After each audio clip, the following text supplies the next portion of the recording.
从小在这条河边长大，在河边捕过鱼，也在河边放过羊。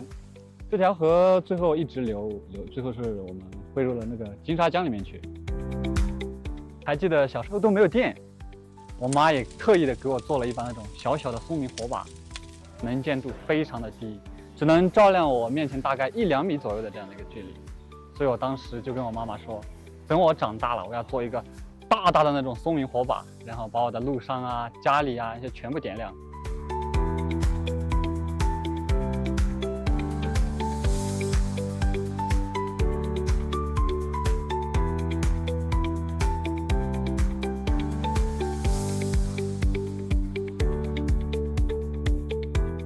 这边属于大凉山的一个偏远地区，海拔2500米左右，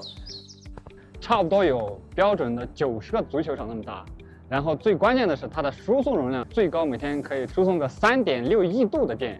对接的是世界上第2大的水电站——白鹤潭水电站。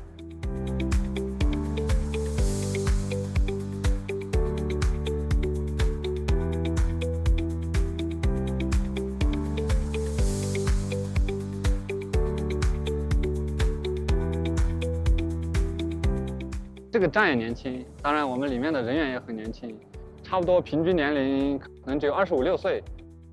所以首先大家生活在一起，共同话题非常多。这帮年轻人一起在这个站里面待的时间太久了，所以慢慢的我感觉和各位同事们已经有了家人的这种感觉。